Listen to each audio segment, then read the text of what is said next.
So let's continue here in the Aqidah of Ibn Asakir, and we'll try to keep it basic, insha'Allah ta'ala. It's a basic text. He says, may Allah have mercy upon him. La dafi'a lima qada. There is no repeller of what he ordained. Qada, it means what he predestined, or it means what he created. وَلَا مَانِعَ لِمَا أَعْطَى. And there is no preventer of what he gave, and no preventer of what he granted. No. وَلَا مَانِعَ لِمَا أَعْطَى. Nor a preventer of what he gave or granted. Yani, I think that's clear. يَفْعَلُ فِي مُلْكِهِ مَا يُرِيدُ. He does in his dominion whatever he wills. So, يَفْعَل, he does. That means he's attributed with doing. His doing is his creating. Fi mulki, in his dominion, that's his creation. Ma yurid, what he wills. And his will, that's his attribute by which he makes something one way or another way. وَيَحْكُمُ فِي خَلْقِهِ بِمَا يَشَاءُ. And he rules his creation as he wills. وَيَحْكُمُ فِي خَلْقِهِ بِمَا يَشَاءُ. And he rules or he judges in his creation. So you might not need the word in if you translate it. And he judges his creation. So if the word fi needs to be translated, then there should be nice explanation there. وَيَحْكُمُ فِي خَلْقِهِ بِمَا يَشَاءُ. And he rules his creation with what he wills. So his ruling, what's that?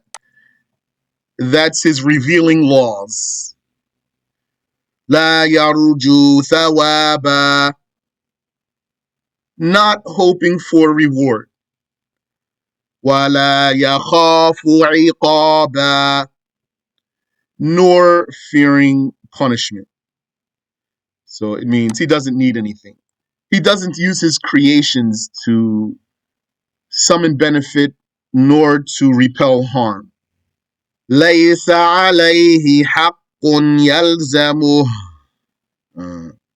There is not on him a right that's binding. There is no binding right over him. So you see this word يَلْزَمُ in brackets. You could put in brackets here in the English. There is no binding right over him.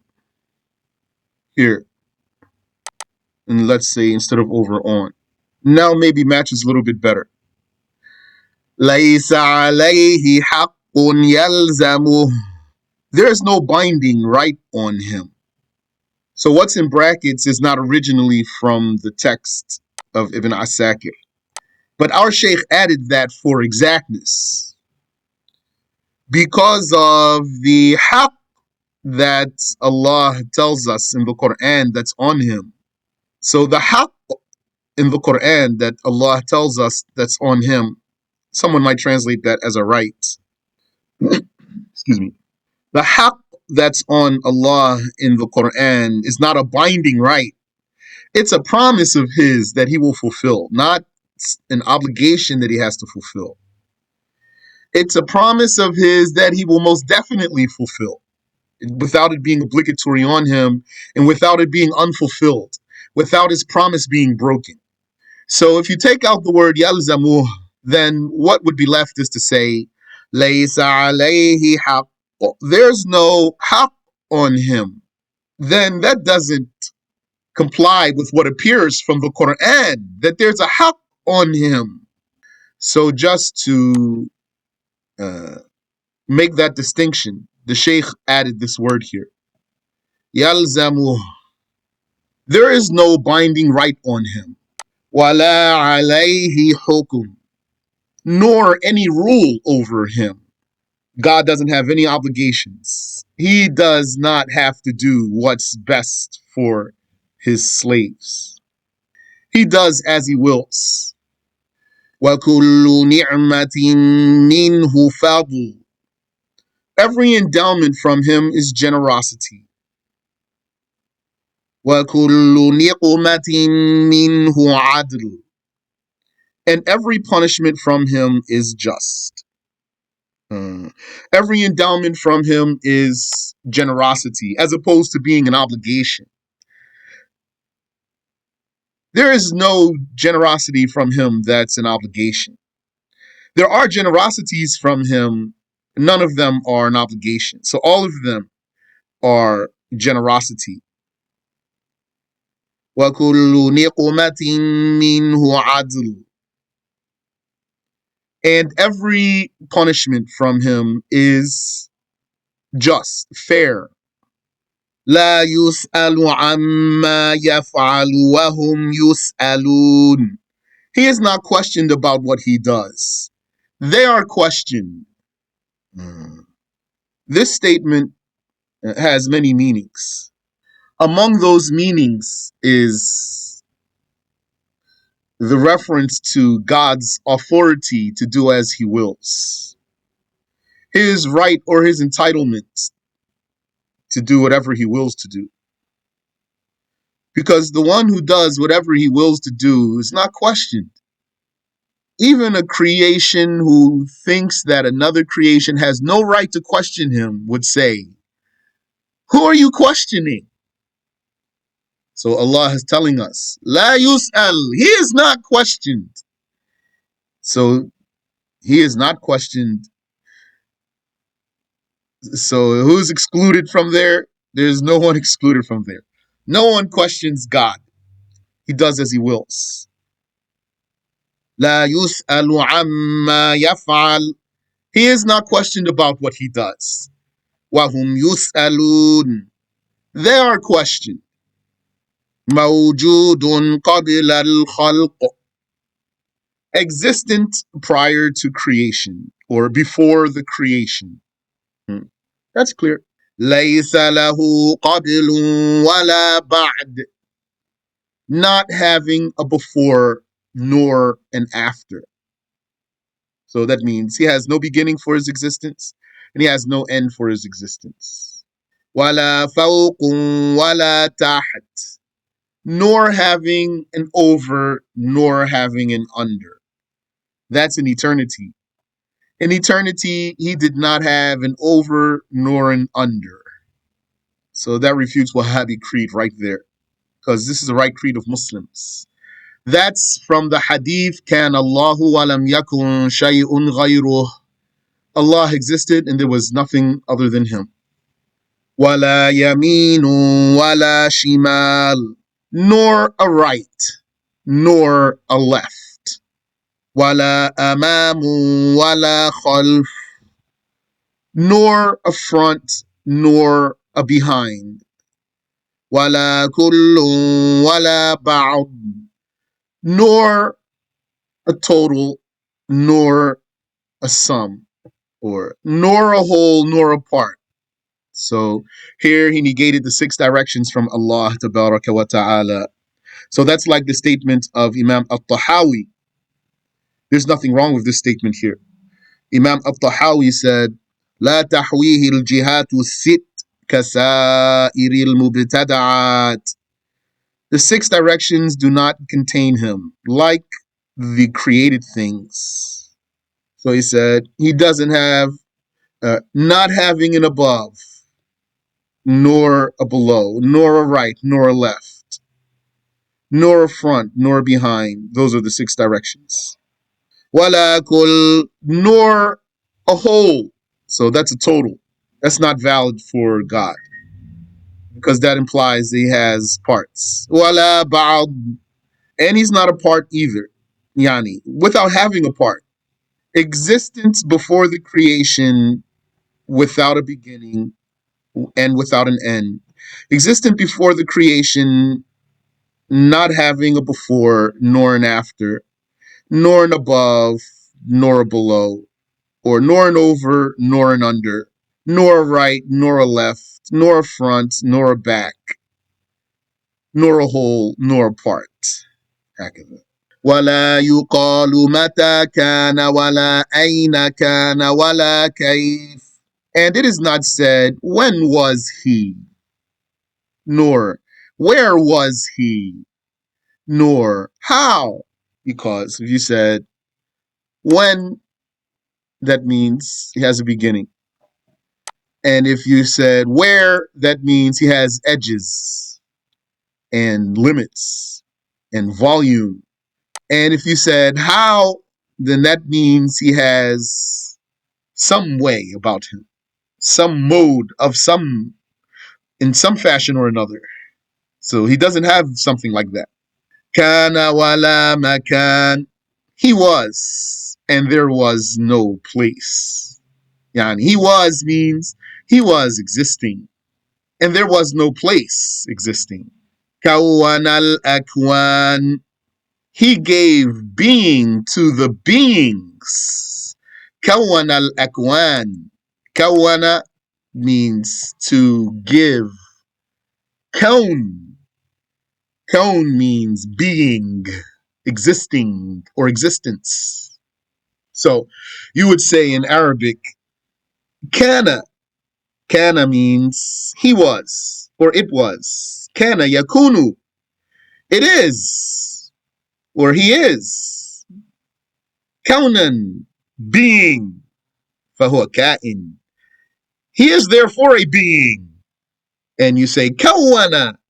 Here, that's what's here with shadda. Kawana. Now this means not being, means does not mean he was, means he made be. He made be.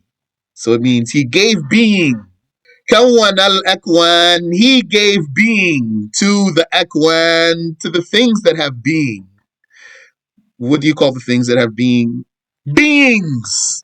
So he gave being to the beings. Kawan al akwan wa dabbara zaman, and controlled time. He gave being to the beings and controlled time. Time, which is the measurement of, or the comparison of events. Time is the comparison of events. لا يتقيد بالزمان. He is not bound by time because he exists beginninglessly. ولا يتخصص بالمكان. Nor is he designated with place or specified with place. ولا يشغله شأن عن شأن. And no issue distracts him from another. He is not distracted by one thing from another thing. This means that he creates without a body or tools. He creates without a body and without tools. No issue distracts him from another, because that would be the case had he been a body operating by tools, by the use of tools. So that's what happens to us. When you honk your horn at the guy at the red light, at the green light, and then he stops looking at his phone. He starts driving again. He got distracted from one matter by another because he's a body operating with tools. وَلَا يَشْغَلُهُ شَأْنٌ عَنْ شَأْنٍ. Rather, Allah Ta'ala, He controls all of what's in the heavens, all of what's on earth, all of what's in the seas. He controls all of what goes through our bodies. And Allah Ta'ala creates innumerable things simultaneously. وَلَا يَلْحَقُهُ وَهْمٌ. No delusion can grasp him. yani can catch him. Lahiqa, that means to catch up to. No delusion can catch him. That's very literal. Catch up to him. Wahm, wahm could be imagination. Delusion, that means something that's not based on reality, doesn't have real proof.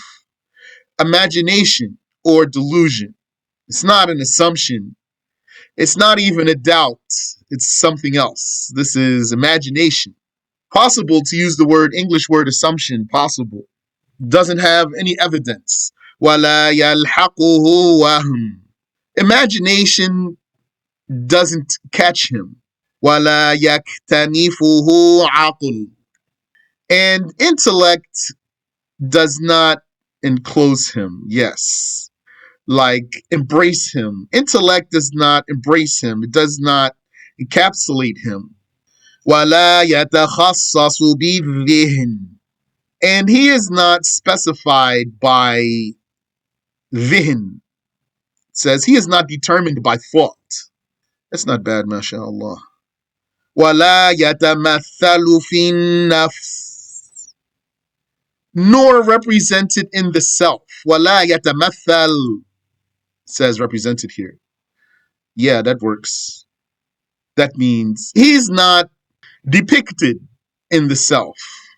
Like, don't you know what Allah Ta'ala said about Jibreel? فَتَمَثَّلَ لَهَا. تَمَثَّل means he took shape.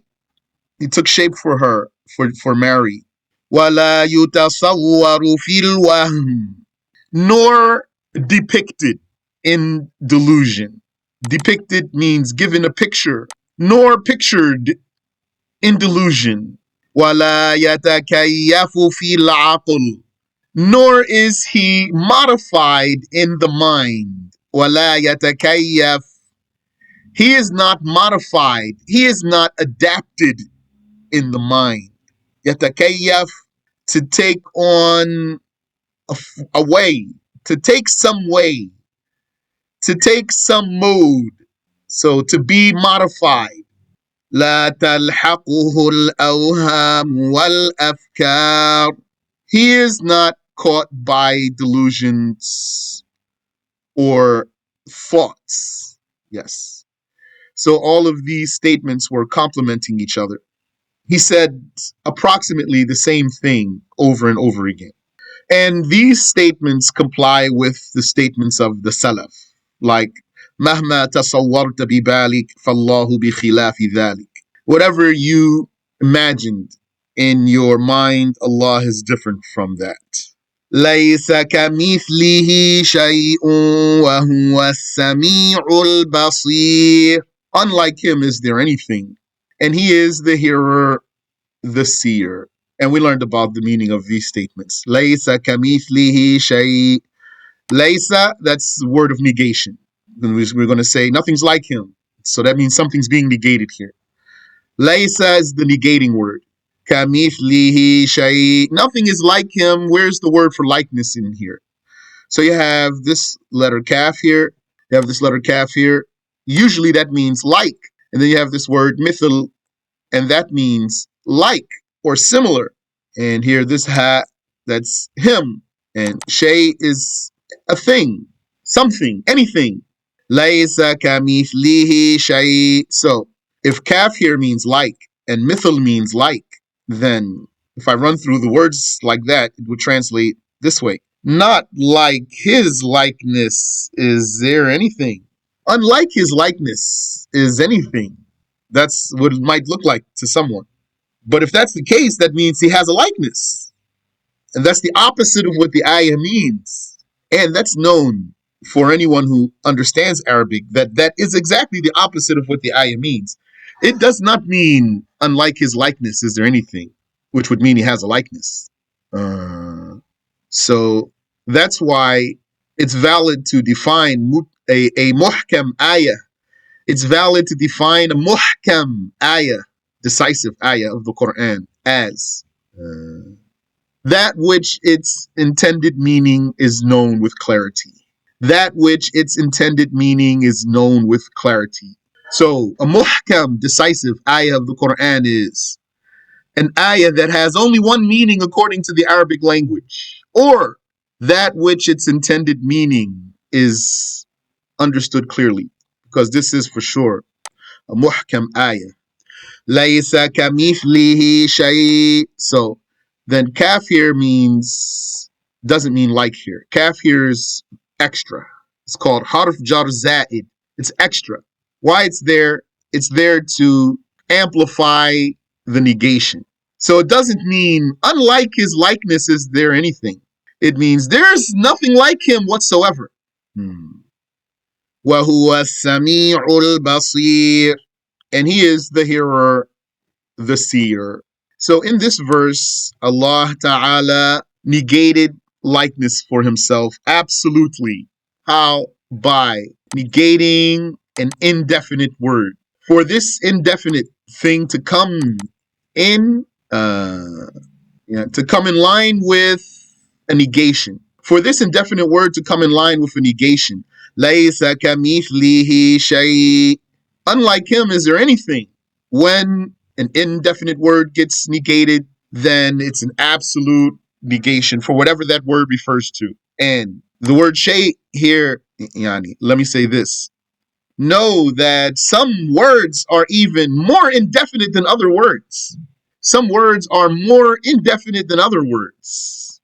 The more you can include something into a word, the more you can include into a word makes that word more indefinite. You said, have I ever heard a Wahhabi try to use that ayah in an opposite meaning? No. Or is it they just don't understand the Arabic properly? Wahhabi has no issue here. There's no issue here. This is just explaining to you. The scholars talked about this, but there's no issue here. There's no debate here. None that I know. So in this ayah, Allah Ta'ala negated the indefinite. He negated everything from, anything from resembling him. So that's absolute. Yes, no problem. MashaAllah. But I did see one scholar who said this is mutashabih ayah, unless that was put into his book and he didn't say it. And who was that? Anyone know? Ibn al-Jawzi in Daf'u Shubahi Tashbih counted Laysa kamithlihi shay as mutashabih ayah. وَهُوَ السَّمِيعُ الْبَصِيرُ. So in this ayah, Allah Ta'ala cleared himself from resemblance to anything absolutely. And then, so that you don't take a misconception and think that he therefore has no attributes, he confirmed that he has attributes by informing that he is the hearer and the seer. So then this unique one has attributes. If he has attributes, then it's necessary that his attributes would be unique also. Then his hearing and his sight are not like that of the creations. And none of his attributes are like the attributes of the creations. Therefore, in this verse of the Quran, Allah refutes the atheist and the polytheist. Because the atheist says that God doesn't exist, only matter exists. So Allah told us, Laysa kamithlihi shay. He does exist, but not like anything else exists. He exists not like the matter exists. And وَهُوَ السَّمِيعُ الْبَصِيرُ.